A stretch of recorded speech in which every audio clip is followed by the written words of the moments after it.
you ever wanted to ask me a question, firstly, you should follow me on Instagram, and secondly, this is the video for you because today I'm answering a bunch of questions that you guys asked me on Instagram. Firstly, just two good ones to know. If I had to pick a project to become a set from the latest ideas review of 49, which would it be? I cannot remember a lot of them, to be completely honest. Okay, I need to look this up. The first one that sticks out to me is The Muppet Show, which, as cool as this looks, I don't necessarily want it as a set. The Scooby-Doo Mystery Machine, I love the idea of, but I'm not a big fan of like the big Scooby-Doo dog tag. I also think this version of Shrek Swamp has to be my favorite out of all of the ones that have gotten approved. I think the design overall is fantastic, and the minifigure design is by far my favorite that I have seen. This, actually, the Stilt House, I really like this. I think this is really, really neat. This plane crash one is also pretty cool. It looks like it's based off something, and I don't know what it's based off. Oh, Phineas and Ferb. I would love a Phineas and Ferb. This does look very expensive though, and very, very parts heavy, but I love Phineas and Ferb. Do I think it would be a massive seller? Not necessarily, but I really like it. Okay, and then we have the first of, what is it, like 6 Taylor Swift lover houses. Yep, there's another one. I'm also very big on The Very Hungry Caterpillar. That's adorable, and I loved that book. The vintage toaster is really cute. Would I buy it? No, but I really like it. Mary Poppins and SpongeBob 2 I would love to see, but I also don't think I would actually buy any of them. Another Taylor Swift house. Luxo Junior Lamp, also on board with. The Taylor Swift house is happening at some point. I mean, there's like, what, 6 lover houses that have hit 10,000? Like, it's going to happen, and it will sell really well as well. But out of this, I mean, the Stilt House is probably my favorite of the non-licensed stuff. Otherwise, like, I'm really team Mystery Machine, Phineas and Ferb, and I guess SpongeBob and Mary Poppins. Like, I do love a good Disney set. I mean, that Luxo lamp is also really cool. But yeah, this round of Lego ideas I'm not super fond of. Carabas Cosplay wants to know, what non-Lego collections have you been building on recently? The one that I've probably added to and been the most excited about recently is definitely my Star Wars Black series. I started off but just by buying Padme, and then have almost got every single Rebels character as a Black series now. And then at this point, I just need Sabine, and then I have all of those characters. Otherwise, I have gotten a couple of the Barbie Funkos recently, and just all of my Barbie collection really, which I only plan on getting stuff from the movie. So I'm kind of just dabbling in a couple of little things all at once. I'm trying not to go too hard on any particular category because I think that would just be too much trouble, especially with how much I love Lego, and that is always going to be my number one. Everything else is kind of just supplementary and complementary to the rest of my shelves, but those have been the things that I've been enjoying recently, and I have had a couple of really fun additions. David wants to know when we start the campaign for UCS, Leaky Cauldron, Madame Malkin's, and Borgin and Burke's. Right now, Lego, if you're listening, I feel like these would be really nice additions to the Diagon Alley layout, whether they be individual 18 plus direct-to-consumer sets or one combined one. But in all seriousness, I really want to see a Leaky Cauldron. I don't know though if they're ever going to expand onto Diagon Alley again. Like, I feel like having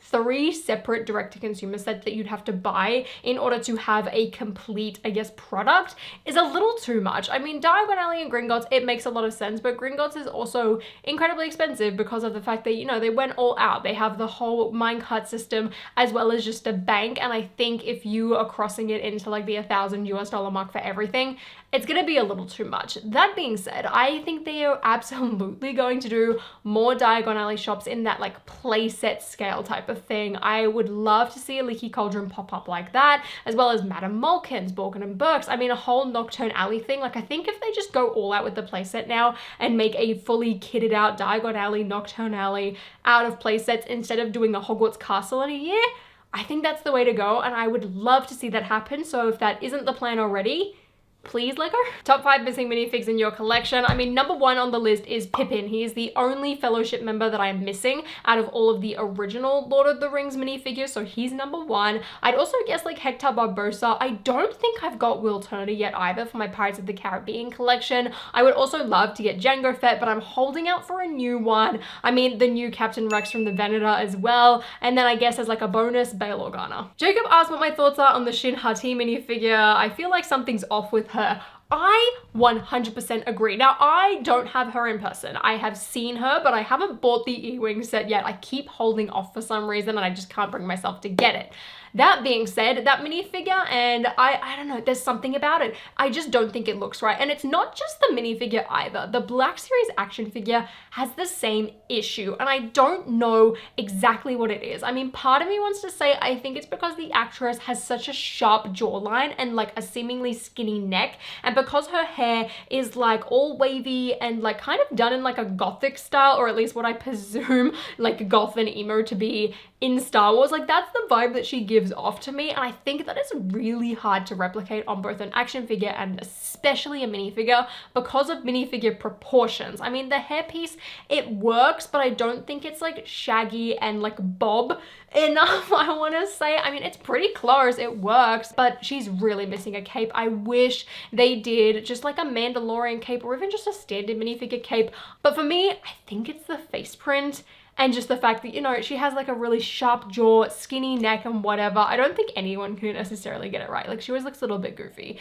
but she also has a very, very cool character design, and I'm glad that we got her, even if it's like a little bit off and just like uncanny type of thing. Tista13 wants to know, for minifigures like the Disney 100 individual pack, etc., are they really hard ones to get? Not necessarily anymore. For the longest time, the minifigure packs weren't done with even distribution. Like, you could find a box and there could be like 2 of one minifigure and 6 of another one. So for example, I guess Mr. Gold, he was definitely way harder to get than the rest because there was such a limited batch of him. Otherwise, I know for Harry Potter, Percival Graves, there was only 1 in every single box, so he was quite hard. And same deal with Huey, Dewey, and Louie from the Disney Series 2. There was only 1 of them in each box, but these days, everyone is pretty much just as common, and really, I guess like their secondhand market value comes down to popularity rather than like distribution and rarity. And Gillett wants to know if we can get a room tour soon. Absolutely. It's October and I always do my room tours in October. I don't know why that started. I think I just started doing them annually because I was like, all right,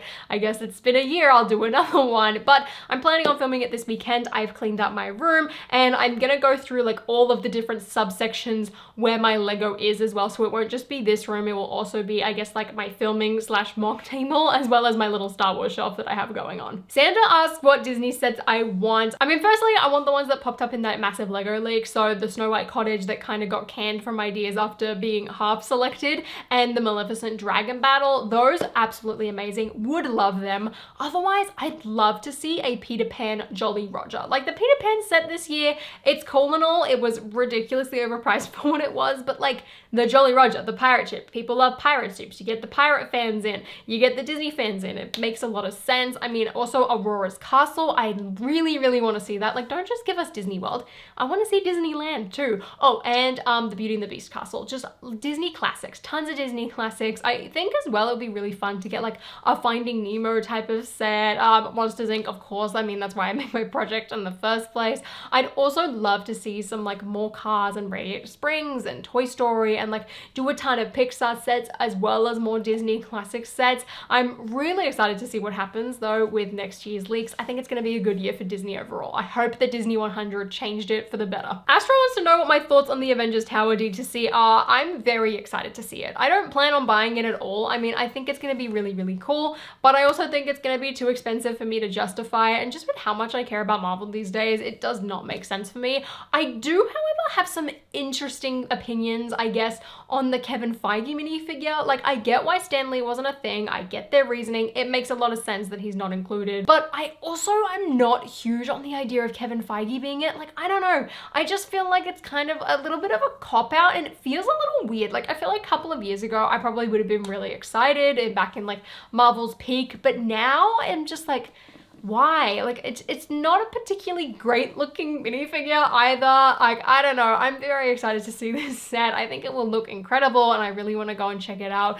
and find a built one at a Lego store. But I definitely do not plan on buying it, and I hope it does well though. Elijah wants to know what my thoughts are on the Lego Super Mario Piranha plant. I love it. Again, I'm not gonna buy it, or at least I don't think I'm gonna buy it, but I think this is exactly what Lego should keep doing with the Super Mario 18+ line. I love it. I think it's adorable. I love the fact that it's cheaper. Like, that's the biggest appeal to me. Also, the printed coins, adorable. Maybe after I go to Super Nintendo World, I'll change my mind and I will end up buying it, but I'm really, really excited for it. I love it. I think it's the best. Jules wants to know, am I gonna buy the UCS Vena Man? Man, I really want to. I really want to. But for me, it's 1,000 Australian dollars. And right now, I cannot justify spending 1,000 Australian dollars on a giant Lego set. One, I don't have space for it. As much as I want to build it, I just do not have anywhere to put it. I mean, I can't keep invading my parents' house. I've done that too much already. I just could not do it. I really want Rex. I really want Yularen.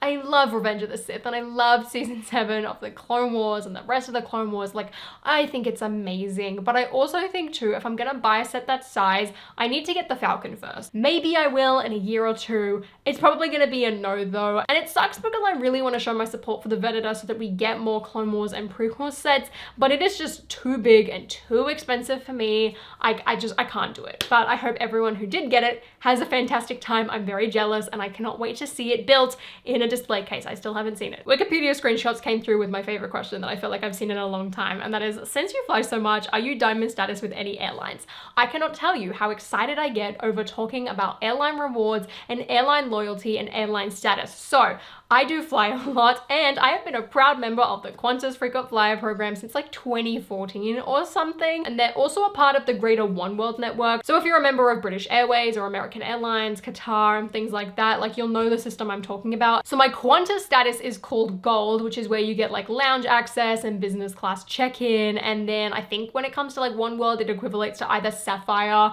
or Ruby. I think it's Sapphire. So I like get to access all of like the business queues and the lounges, and it is fantastic. I love it. I would not trade it for the world. I get so excited talking about things. Honestly, I go on like Qantas website and look at flights for fun. Like it's a hobby of mine at this point. Uncle Mike wants to know if I'll make more Lego Marvel content. I mean, I'm just not super interested in one, Marvel at the moment, and two, the sets that Marvel is putting out. I mean, recently I bought the Agatha Harkness minifigure and Kate Bishop minifigure, and I bought them when they were opened. I refused to buy those boxes, and I'm really interested in Avengers Tower. I ended up getting the Spider-Man set in the end. Like I got it like secondhand technically, and it's like hasn't been built, and I would love to make a video on that, but I feel like it's a little too delayed. So I feel like as long as Lego puts out Marvel sets that I'm really interested in, I'll gladly talk about it. Like I still really love it. I'm very excited for Loki when that drops. Actually, I think that dropped today. Mikhail is wondering if I have any plans to go to Skirbeck in the future. I do. I don't know when, but I do have it on my agenda. It's kind of like Japan. I'm like, one day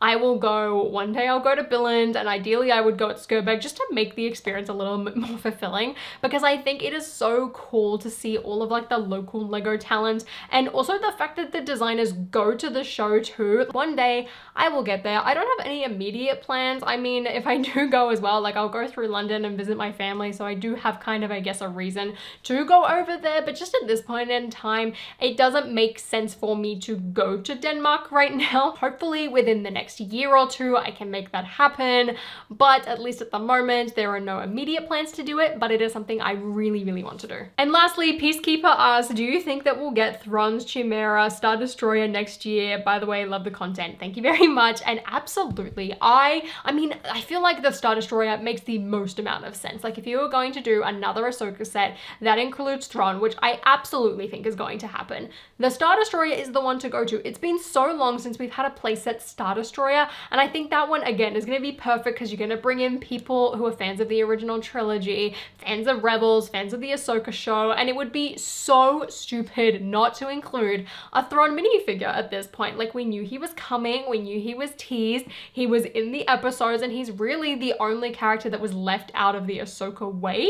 I mean, he was also left out of the Black Series merch, so that does make sense. So I'm anticipating that something comes out in the summer wave next year. I don't think it's going to be any earlier than that. I mean, the leaks kind of confirmed that for it, but I think it would be so cool. I would probably cop that day one. Like I love the sound of that. I really hope that they do it, and I think it is very likely. Firstly though, I need to get Baylan, Shinhati, and Elsbeth minifigures so that I complete this year's Ahsoka collection before I get more of them, but I love the thought of that. Oh, it's gonna be so good. But that's all from me today, so be sure to subscribe to check out my upcoming room tour. I'm very excited for that, and you can also check out a couple of my recent videos on the end screen now.